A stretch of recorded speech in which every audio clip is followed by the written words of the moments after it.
The city's ghost clings to you long after you leave. For me, the phantom limb was Boston, a place I'd foolishly tried to make a home with a man who turned out to be a stranger wearing a familiar face. Our shared apartment, once a symbol of a hopeful future, had become a mausoleum of broken promises and silent, resentful dinners.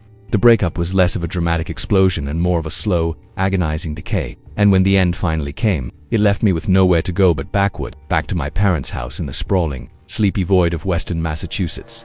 If you've ever driven through the state, you understand the transformation. The vibrant, chaotic energy of the East gradually bleeds out, replaced by endless stretches of dense forest and sleepy towns that seem to exist in a time before color television. It's a place where the silence is so profound it feels like a physical weight on your ears. I am a creature of the city, thriving on the anonymous hum of millions of lives intersecting, the convenience of a 24-hour world, the constant thrum of possibility. Here, the loudest sound at night was the frantic chirping of crickets, a noise that only amplified my own suffocating loneliness. I was in my 20s, an age that's supposed to be about forging your own path, and instead, I was retreating down a path I'd already walked, relegated to my childhood bedroom with its faded, floral wallpaper and ghosts of teenage angst. The hope, the one flickering candle in the darkness of my situation, was that this was temporary, a layover, not a destination. I just needed to save enough to find a place of my own, far from the memories of Boston but close enough to a sense of civilization. To that end, I crawled back to my old job at the local urgent care facility. They took me back with open arms, their smiles a mixture of genuine warmth and perhaps a little pity for the local girl, who'd tried to fly the coop and had her wings clipped.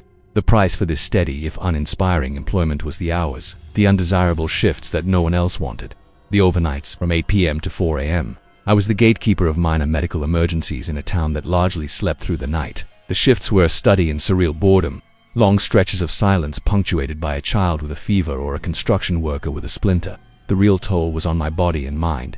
My sleep schedule was a chaotic mess, and my social life, already on life support in this rural expanse, flatlined completely. My friends were the flickering screens of my phone and the disembodied voices on late-night podcasts. After a shift, the world felt alien. My dinner was usually a sad affair, grabbed from one of the few establishments that catered to the nocturnal. This morning, or perhaps I should say this night, was no different. The clock on my car's dashboard glowed a malevolent 4:05 a.m. as I left the sterile, fluorescent-lit world of the clinic. There was a bagel place, a local institution, that miraculously opened at 4 a.m., a beacon for truckers and other night crawlers. I stopped the thought of a warm chicken sandwich and a crisp salad, a small, pathetic comfort. The food, secured, in a brown paper bag that was already starting to grease through, sat on my passenger seat, its aroma filling the car with a promise of momentary satisfaction. But first, gas. My mom's car, the one I shared now, was running on fumes. I pulled into the local Shell station, a place that always felt unnervingly large and empty. Its vast, cracked asphalt lot was bathed in the cold, humming glow of overhead lights, yet it was a ghost town. Even during the day, it was rare to see more than one or two other cars. Tonight, it was just me. To save a few cents a gallon, I opted to pay with cash, a habit drilled into me by my frugal father. I went inside, the little bell above the door chiming into the oppressive silence. The cashier, a young man with tired eyes, barely looked up from his phone as he took my 20. When I walked back out into the chilly pre-dawn air, something had changed. A car was now parked at the adjacent pump. It was a nondescript blue sedan, the kind of car you see everywhere and notice nowhere. As I approached my own pump, a man emerged from the driver's side of the sedan. He was average in every conceivable way, medium height, medium build, dressed in jeans and a dark hoodie. Nothing about him screamed danger, yet an immediate, primal sense of unease coiled in my stomach. I unscrewed my gas cap, my movements feeling stiff and self-conscious under his unseen gaze. I inserted the nozzle and squeezed the handle, the familiar glug-glug of the gasoline, a comforting, mechanical sound in the stillness. He started fueling his own car, and I saw him lock the handle in place, freeing up his hands. That's when he broke the unspoken contract of gas station etiquette. He walked between the pumps, crossing into my personal space, and stopped a few feet away from me. His voice, when it came, was raspy, as if he hadn't used it in a while. "Want to see a funny trick?" The question hung in the air, so bizarre, so out of place, that my brain stuttered. I hated this. I hated the forced interaction, the intrusion, the sheer strangeness of it. 1,000 polite refusals died on my lips. Some deeply ingrained foolish instinct to be agreeable, to not make a scene, took over. "What's the trick?" I asked, my voice barely a whisper. A slow, unsettling grin spread across his face. He held up his hands and began to perform that stupid, ancient trick that every child learns. The one where you make it look like you're pulling off the tip of your thumb. He'd fold his thumb down, conceal it with his other hand, and then magically reattach it. But the way he did it was all wrong. There was a manic intensity in his eyes, a complete lack of the playful irony that should accompany such a childish illusion. He stared down at his hands, then his gaze would snap back to me, his expression a twisted caricature of amusement, a sarcastic, almost mocking look that seemed to say, "I know this is stupid, and you know this is stupid, but you're going to watch me anyway." It was a power play, a tiny, surreal act of dominance in a deserted gas station at 4 in the morning. I managed a weak fake laugh, a pathetic squeak of a sound that I hoped would signal the end of the performance. He didn't stop, he just kept doing it over and over, the same grotesque pantomime of I tore my gaze away, focusing on the numbers spinning on the pump, willing them to go faster.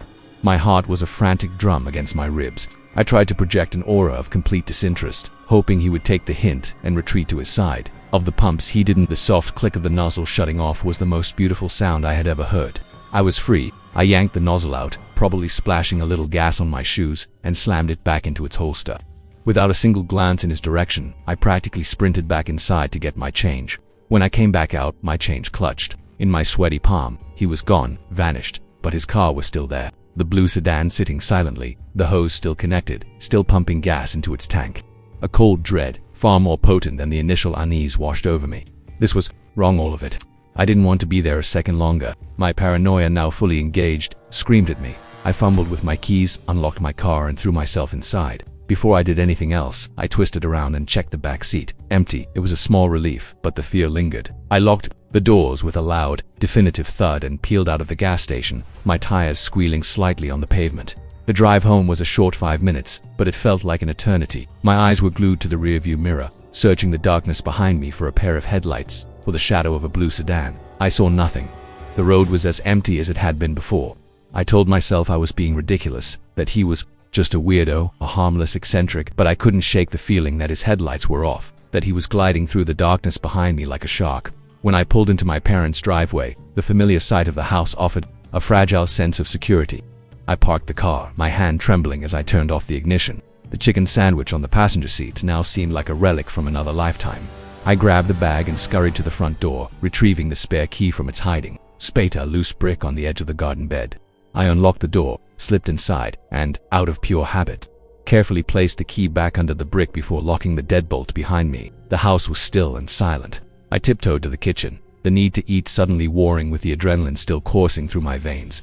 I sat at the kitchen table, the silence of the house amplifying every small sound, the crinkle of the paper bag, the soft clink of my fork against the plastic container of salad. I took a bite of the sandwich, the taste of chicken and bread turning to ash in my mouth. That's when I heard it. A faint, metallic click from the front of the house. The sound of the front door's lock turning. My chewing stopped. I froze, my body rigid, a mouthful of food trapped in my cheek. I listened, my ears straining against the silence. Then came the soft, deliberate creak of the door opening, followed by the whisper-quiet snick of it closing. My blood ran cold. My mind raced. It had to be one of my parents. Maybe my dad couldn't sleep.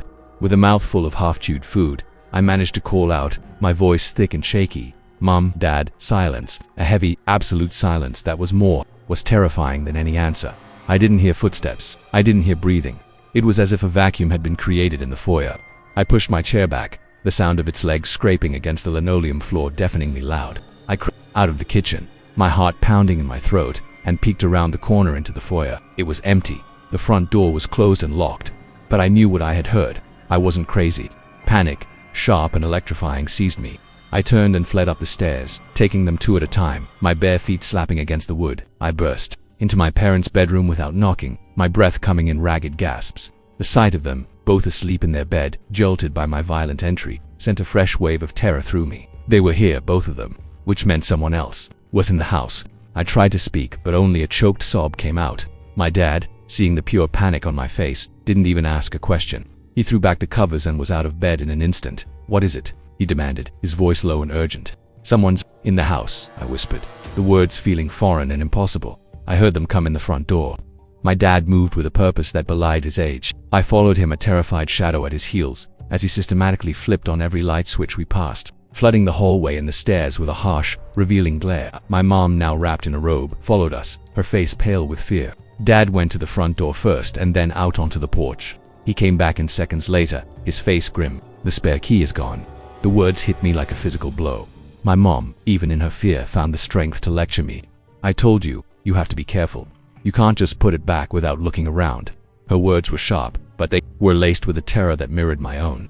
It was my fault I had led him here. My carelessness had invited this monster into our home. My dad began a methodical search of the house, starting with the main floor. We trailed behind him, a small, frightened herd. He checked the living room, the study, the closets, nothing. Then he went to my older brother's old room, which was now mostly used for storage. He flicked on the light, did a quick scan, and then moved on, leaving the light on behind him. For some reason, I lingered in the doorway. A cold, nagging feeling told me that a quick glance wasn't enough. I felt like a fool, like a child playing detective, but I stepped inside. My heart was still hammering, but a strange, analytical part of my brain took over. I checked the obvious places he might have missed. I dropped to my knees and looked under the bed. Just dust bunnies and a forgotten shoebox. I opened the closet, again, pushing aside old winter coats that smelled of mothballs. Nothing convinced the room was clear. I went back downstairs. My dad had moved on to the basement, and I could hear his footsteps on the wooden stairs below. The thought of going down into that dark, musty space, even with my dad there, was more than I could bear. I stayed on the main floor with my mum, who was now clutching the phone, her thumb hovering over the 911 call button. But the suspense was killing me. I had to know. I crept into the dining room, which was adjacent to the foyer. The room was dark, save for the ambient light spilling in from the hallway. The large, heavy oak dining table dominated the space. On a gut instinct, a terrifying, ludicrous whim, I got down on my hands and knees and lifted the edge of the long tablecloth. And there he was. My world stopped. It didn't feel real. It felt like a scene from a movie, a nightmare made flesh. The man from the gas station was crouched under our dining room table, his knees pulled up to his chest, his face illuminated in the dim light. He was looking right at me, and he was smiling. The same empty, sarcastic, terrifying smile from the gas station. A scream tore its way out of my throat, a raw, primal sound of pure, unadulterated terror. My mum heard my scream and started screaming too, a high, piercing shriek of panic. The sound of my dad pounding back up the basement stairs was a thunderous counterpoint to our screams. As my dad burst into the dining room, the man scrambled out from under the table. He moved with a wiry, unexpected speed. My dad, a 65-year-old man running on adrenaline and protective instinct, launched himself at the intruder. They collided, a tangle of limbs and grunts of effort. The man was younger, stronger, and he was quickly overpowering my father. Seeing my dad struggling, something inside me snapped. The fear was still there, but it was now mixed with a ferocious, protective rage. My mom and I descended on the man like a pair of furies. We punched, we kicked, we scratched, we pulled at his hair. Anything to get him off our father. The shock on the intruder's face was almost comical as he found himself besieged by a 65-year-old man, a middle-aged woman in a bathrobe, and a terrified young woman running on fumes and fear. The combined frantic assault was enough. He shoved my dad away, stumbled backward, and then, with one last hateful glance at us, he turned and fled out the front door, leaving it wide open behind him. The night air rushed in, cold and clean. For a moment, we just stood there, panting, staring at the empty doorway. The reality of what had just happened crashing down on us. Then my mom, her hands shaking uncontrollably, finally made the call. The police response was miraculously fast. The sight of the flashing red and blue lights in our driveway was the most reassuring thing I'd ever seen. But the man was long gone, and he still had our key. That night, no one slept. The police left a patrol car parked at the end of our driveway, a silent guardian, but it did little to quell the gnawing fear. My dad wedged a heavy armchair under the knob of the front door and spent the night on the living room couch, a baseball bat resting on his chest. The next morning, the first thing he did was go to the hardware store and buy a new lock for the front door. The era of the hidden spare key was officially and terrifyingly over. The guilt is a heavy, constant weight in my chest. I was the one who was careless. I was the one who brought that danger, that pure, unreasoning evil, to my parents' doorstep. I play the drive home over and over in my mind, searching for the phantom headlights I'm now convinced I missed. We were lucky, we were safe, but the illusion of safety had been shattered forever. And more than ever, I knew I had to get out. Not just out of my parents' house, but away from this town. Away from the memory of a man with a stupid finger trick and a smile that promised nothing but oblivion. There's a certain kind of peace you can only find on a deserted highway in the dead of night. It's a hypnotic state, a communion between man, machine, and the endless ribbon of asphalt unfolding under the hypnotic glare of your headlights. The world shrinks to a small bubble of light and sound. The hum of the engine a steady mantra against the vast, sleeping darkness. I've always preferred it this way. I despise traffic with a passion that borders on pathological. I'm from Long Island, New York, a place where the concept of a quick drive is a cruel joke. Our roads are a permanent state of gridlock, a slow-motion ballet of angry metal boxes. So, when I make the long pilgrimage down to Florida to visit my brother, I choose the path of least resistance. I choose the night. An 18-hour drive can be a brutal endurance test, but if you time it right, you can slice through the most congested arteries of the East Coast like a phantom. My ritual was always the same. I'd leave on a Thursday morning, using the term morning loosely. 2 a.m. was my launch time. The world would be deep in slumber as I slipped out of my house, the air cool and still. This particular trip started like all the others, a quick stop at a 24-hour Dunkin' Donuts for a large black coffee, the bitter elixir that would be my co-pilot for the next several hours. The reason for the drive, rather than a quick flight, was simple practicality. I was staying for a month, and the thought of being stranded in the sprawling suburbs of Florida, dependent on my brother for every errand, was unbearable. My car was my freedom. By the time I'd navigated the concrete labyrinth of Long Island and crossed into New Jersey, it was just after 3 a.m. The journey had officially begun. It was smooth sailing, a straight shot down the legendary I-95, the great spinal cord of the eastern seaboard. The miles melted away in the darkness, the signs for Philadelphia, Baltimore, and Washington, D.C. appearing and disappearing in my high beams like ghosts of cities I would never see on this journey. Around 4 a.m., a familiar gnawing started in my stomach. The coffee had done its job, but now my body was demanding fuel of its own. I hadn't eaten before leaving. At that ungodly hour, my brain hadn't yet processed the concept of hunger, but now it was screaming for attention. I started scanning the horizon for the comforting blue glow of a service sign. Soon enough, one appeared. Food, exit 8A. Sign listed the usual suspects, but one name jumped out at me. Wendy's a Baconator for breakfast. It felt both profoundly wrong and absolutely right. I flicked on my turn signal and veered off the interstate, leaving the relative safety of the well-lit highway behind. The exit ramp descended into an unnerving darkness. I was in some forgotten corner of New Jersey, a place that the state seemed to have misplaced. There were no streetlights. The road was a narrow two-lane blacktop flanked by dense, shadowy woods. The only light was the cone of my own headlights, cutting a nervous path through the oppressive blackness. It felt like I was driving off the edge of the map. I followed the small, reflective signs for Wendy's, my sense of unease growing with every turn. Finally, I saw it. The restaurant was set back from the road, a lonely outpost of civilization in a sea of nothing. A few of its parking lot lights were on, casting a sickly, flickering yellow glow. I saw a single car parked in the far corner of the lot, which gave me a sliver of hope. I pulled into the drive-thru, my tires crunching on stray gravel. The menu board was lit up, a vibrant, promising beacon in the gloom. I sat there, engine idling, staring at the speaker box, waiting for the familiar tinny voice to greet me. A minute passed, then another. The silence was absolute. "Excuse me," I said, feeling foolish for talking to an empty box. No response. I sighed. The dream of a 4 a.m. Baconator dying a swift death. I pulled out my phone, the screen's bright, light making me squint. I typed in Wendy's and my approximate location, and there it was, in cold. Digital print opens at 6 a.m. of course. I was about to put the car in reverse when a sudden, sharp rapping on my passenger side window nearly sent me through the roof. I whipped my head to the right, my heart exploding in my chest. A man was standing there, his face pressed close to the glass. He was smiling, a wide, unnervingly cheerful grin. He motioned with his hand, a roll down your window gesture. A cold wave of adrenaline washed over me. Every instinct screamed at me to slam the car into drive and get the hell out of there, but he looked so normal, harmless even. I was trapped between fear and the deeply ingrained social pressure to not be rude. I compromised, cracking the window open just enough for sound to pass through. "The place isn't open," he said, his voice friendly. "Yeah, I actually just found that out," I replied, my own voice tight and strained. He then gestured with his thumb towards the other car in the lot, the one parked in the shadowy corner by the woods.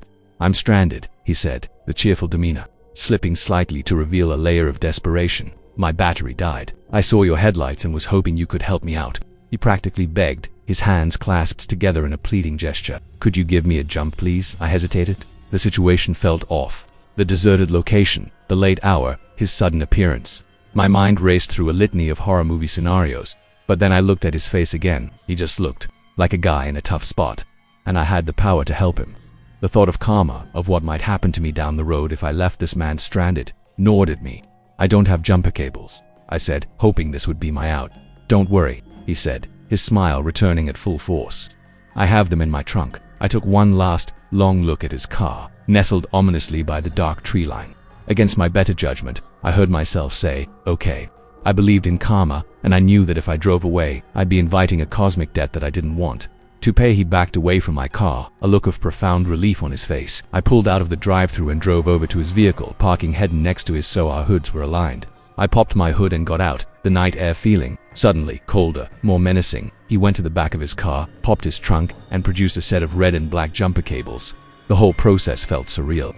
We wordlessly connected the cables, red to positive, black to negative, a grim parody of a cooperative effort. "Okay, start your car," I instructed, my voice sounding more confident than I felt. I got back in and turned the key. My engine roared to life. It sounded unnaturally loud in the silent lot. "Give it a minute," I called out to him. We stood there in the pulsating glow of my headlights, a strange tableau in the middle of nowhere. After a minute that felt like 10, I told him to try starting his car. He walked to his driver's side door with a slowness that seemed deliberate, almost theatrical. He got in, turned the key, and nothing. Just the pathetic, rapid-fire clicking of a dead battery. "Let's give it a couple more minutes," I said, my patience starting to fray. I had a long drive ahead of me, and this was eating up precious time. We waited again, the silence stretching taut between us. He tried again, still nothing. This was weird. If he had just been driving the car, the battery shouldn't be this completely drained. A jump should have worked almost instantly. The man then held up a hand. "Hang on," he said, and walked a few feet away, pulling out his phone. He turned his back to me and began speaking in rapid-fire Spanish, his voice low and conspiratorial. I don't speak much Spanish, but I strained to listen, hoping to catch a word, any word, that might make sense of this increasingly bizarre situation. All I could make out was the tone. It wasn't the sound of someone getting technical advice about a car battery. It was hushed, urgent. He ended the call and walked back over to me, his smile firmly back in place, though it now looked like a poorly fitting mask. "My friend said to give it a few more minutes and try one more time," he explained. "Okay," I said, trying to keep the suspicion out of my voice. I was on the verge of telling him I had to go, karma be damned. But before I could form the words, my world was shattered by the sound of roaring engines. 2 of them. Aggressive, powerful engines. Flooring it, headlights blazed to life from both sides of the Wendy's building, pinning me in their glare. My blood turned to ice. From the darkness, two massive pickup trucks screeched into the parking lot, their tires throwing up gravel. They didn't slow down. One swung around to my left, the other to my right, and they both pulled up directly behind my car, boxing me in completely. It was a coordinated tactical maneuver, a trap. Oh, I breathed out, the single syllable containing a universe of terror and realization. The man was still smiling at me, but the smile had transformed. It was no longer friendly or desperate. It was nefarious, evil, predatory. It was the smile of a hunter who had successfully cornered his prey. That look, the pure, triumphant malevolence in his eyes, is burned into my memory forever. In that split second, my brain went into survival mode. There was no time to think, only to act. I reached over, my hands shaking violently, and ripped the jumper cables off my battery terminals. I slammed my hood shut with a deafening clang. It was a futile gesture, an act of defiance against the inevitable, but it was all I could do. I fumbled for my key fob, which was thankfully in my pocket, and mashed the lock button. Then, I ran. I didn't look back. I didn't scream. I just bolted, aiming for the one place they couldn't follow me in their trucks, the woods. I plunged into the inky blackness of the tree line, the branches whipping at my face and arms. I ran, blindly, my lungs on fire, cutting up my shins and ankles on unseen thorns and roots. I tripped over something, a log, a rock, I don't know, and went down hard, the impact knocking the wind out of me. I took that as my cue. I didn't get up. I crawled a few feet deeper into the underbrush and curled myself into the tightest ball I could manage, pressing my face into the damp, cold earth. I tried to make myself small, to disappear.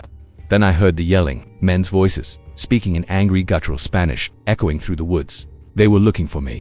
I held my breath, my heart hammering against my ribs so hard I was sure they could hear it. The voices got closer. I could hear the crunch of their footsteps on the forest floor. This was it.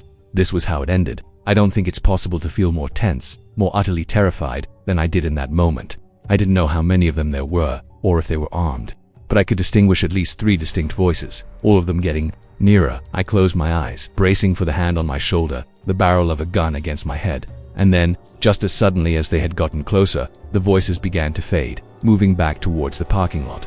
A wave of relief, so powerful, it almost made me sick, washed over me, but it was short-lived. A new sound pierced the night, a sound that made my stomach drop, my car alarm, a frantic, wailing shriek of violation. They were in my car. My entire life for the next month was in that car. My suitcase packed with hundreds of dollars worth of clothes, shoes, toiletries, my laptop bag, my expensive sunglasses, everything. Against every self-preservation instinct, I started to crawl back towards the edge of the woods, moving slowly, staying low to the ground. When I got close enough to peek through the leaves, the parking lot was transformed. The 2 pickup trucks and the man's sedan were gone, vanished. Only my car remained, a solitary wounded victim under the flickering yellow lights. I scrambled out of the woods and ran to it. The scene was worse than I could have imagined. My rear passenger window was shattered, tiny cubes of safety glass glittering all over the back seat and the asphalt. And everything was gone. My suitcase from the trunk, the duffel bags and backpacks from the back seat, all of it. They had taken 80% of my entire wardrobe. My life for the next month, stolen. The sheer stress and violation of it all was too much. I stood there in the deserted parking lot next to my broken car, and I just started to cry, deep, racking sobs of frustration, fear, and defeat. I called the police, my voice shaking as I tried to explain the impossible series of events. The officers who arrived were sympathetic but pragmatic. They told me they'd have to wait until the Wendy's opened to get the CCTV footage. They took my statement, but the outlook was grim. The sedan, they said, almost certainly had a fake license plate, and the pickup trucks I had noticed had no plates at all. The officer tried to offer a sliver of hope, saying they would do what they could, but I could hear it in his voice. He was just being kind. I knew my stuff was gone forever. There was no point in continuing to Florida. I was 2 hours from home, with a shattered window and nothing but the clothes on my back. I turned around and made the most stressful, depressing, and defeated drive of my life. The cold night air whipping through the broken window was a constant reminder of my stupidity. A few days later, the detective from the New Jersey Police Department called, just as he'd suspected. The plates on the sedan were stolen, and the footage was too grainy to identify any of the men or the plateless trucks. Those bastards had gotten away with it. I still believe in karma. I have to, because the only thing that gets me through the memory of that night is the hope that somewhere, somehow, those pieces of filth got exactly what was coming to them. The highway at night is a lonely country. We've all been there, haven't we? Deep into a long drive, fighting off the hypnotic lull of the road, the world outside your windows a blur of fleeting darkness. You pass that familiar blue area to Miles End. A silent negotiation begins in your head. Can I make it another 20 minutes, 30, or is the call of nature the desperate need to stretch legs that have turned to stone, too strong to ignore? Sometimes you get lucky. You pull off into a sprawling service plaza, a brightly lit oasis with a food court, a gift shop, and the comforting bustle of other weary travelers. But most of the time, especially in the forgotten stretches of the American landscape, you get something else entirely. You get a small, lonely patch of asphalt with a single, squat brick building housing nothing but a pair of restrooms and a vending machine that has been out of order since the Carter administration. I was on one of those long trips, a grueling 15-hour haul through the dead of night.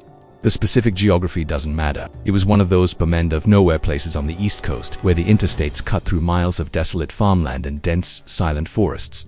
The darkness out there is different. It's an older, deeper kind of dark, one that feels like it could swallow your headlights whole. It was late, well past midnight, and I was powering through on caffeine and sheer willpower. Cars were a rare sight.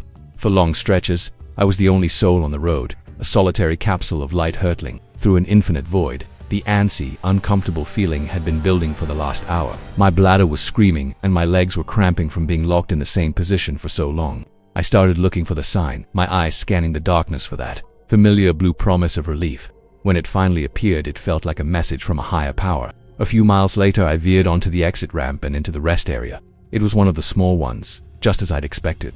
A dimly lit parking lot, the squat restroom building, and a few lonely picnic tables shrouded in shadow. There were no trucks. They were relegated to larger, designated areas. But there was one other car, a dark-colored sedan parked a few spaces away from the entrance to the building.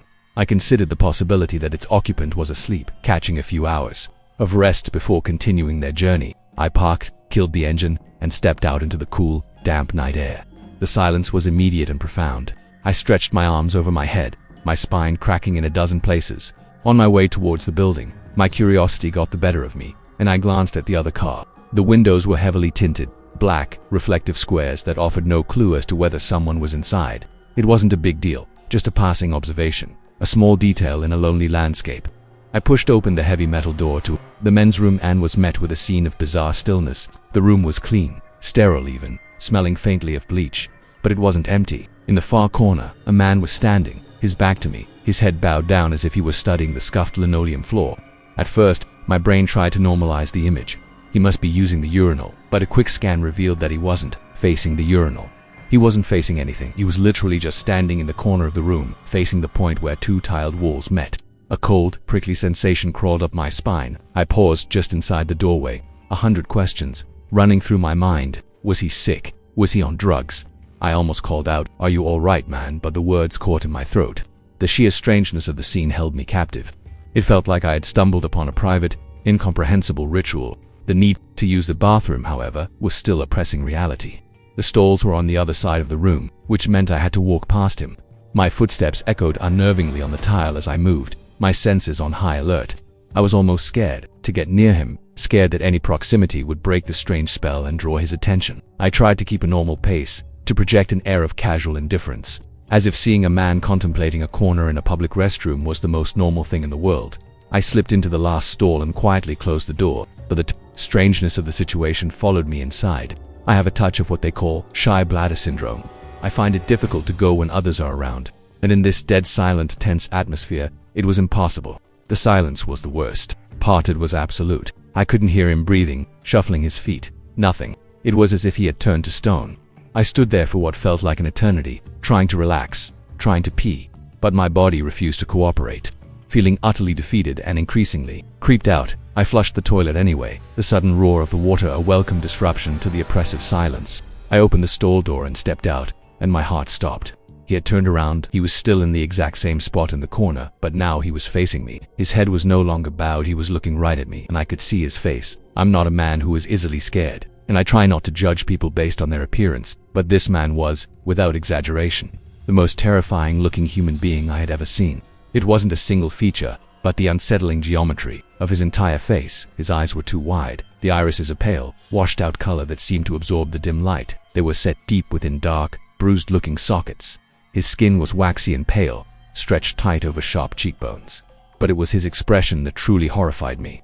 It was a complete and utter blank, a void. There was no anger, no curiosity, no emotion at all. Just a flat, dead stare, as if he were looking at an inanimate object, not another person. My social programming, my entire lifetime of learned interactions, completely failed me.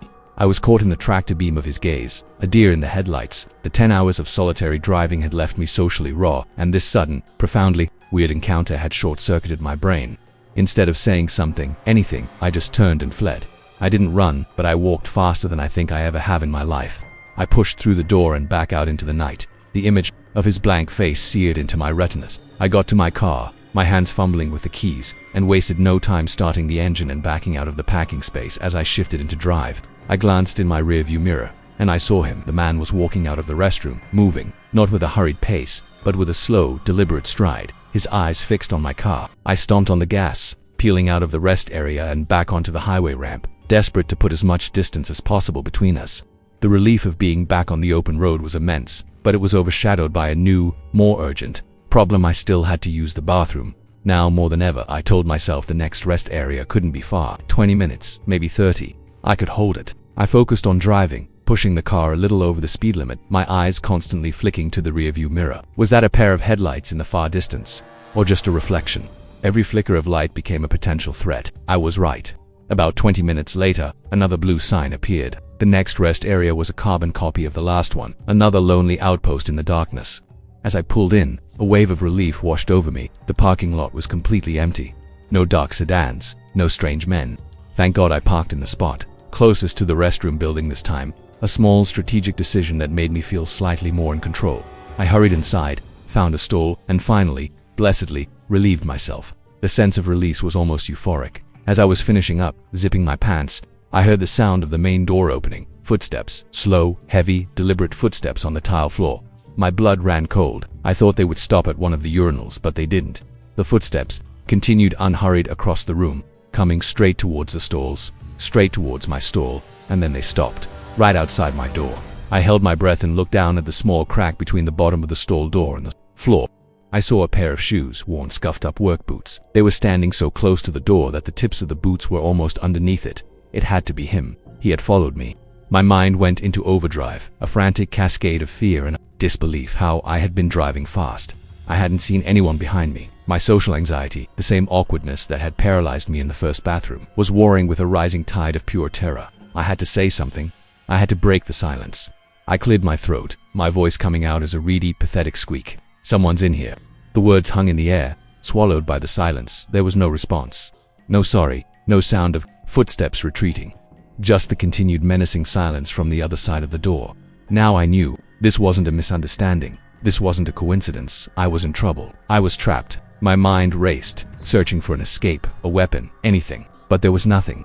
I was in a locked metal box with a monster standing on the other side. My only weapon was my phone. My hands were shaking so violently I could barely hold it steady. I unlocked it, my thumb slipping on the screen. I dialed 911. And then, in a moment of desperate clarity, I had an idea. I pressed the speakerphone button. The operator's voice, a calm, professional female voice, filled the tiny stall, impossibly loud in the silence.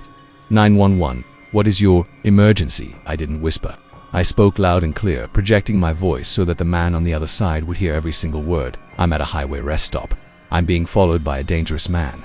He has me trapped in a bathroom stall. I feel threatened. As the operator began asking for my location, for details about the interstate and the mile marker, I answered everything, in a loud, firm tone. My words were for her, but my tone was for him. It was a message. I am not a victim. The police are coming. Your time is up. And thank God it worked. Through the crack under the door, I saw the work boots pivot. I heard the footsteps turn and walk away. The same slow, deliberate pace as before. The heavy main door creaked open, then shut. He was gone. He just left, I told the operator, my voice trembling with relief. He walked out of the bathroom, but I'm still scared. I'd feel safer waiting in here until an officer arrives. And that's what I did. I stayed locked in that stall, listening to the comforting, grounding voice of the 911 operator until I heard a firm, official knock on the main restroom door. State police. A man's voice called out. Coming out of that stall felt like being born again. I explained everything to the officer: the first creepy encounter, the blank stare, the feeling of being watched, and then the terrifying second encounter. I described the man, his unsettling face, and the dark sedan I had seen at the first rest area. We checked my car to make sure it hadn't been tampered with. After determining that the man was long gone, the officer offered to follow me back, onto the highway. We left the rest area at the same time. His patrol car a reassuring presence in my rearview mirror until he eventually turned off at his exit. The rest of the drive was uneventful, but the terror of that night has never left me. It's a cold spot in my memory that I can't seem to warm. I know with an unshakable certainty that the person standing outside my stall was the same creep from the first bathroom. The incident feels extra strange, extra violating, because I'm a man. You hear these stories all the time, but they usually happen to women. It was a terrifying lesson that pure, motiveless evil doesn't discriminate. It can find you anywhere, at any time, in the loneliest corners of the world, and it can look you right in the eye without a single flicker of emotion.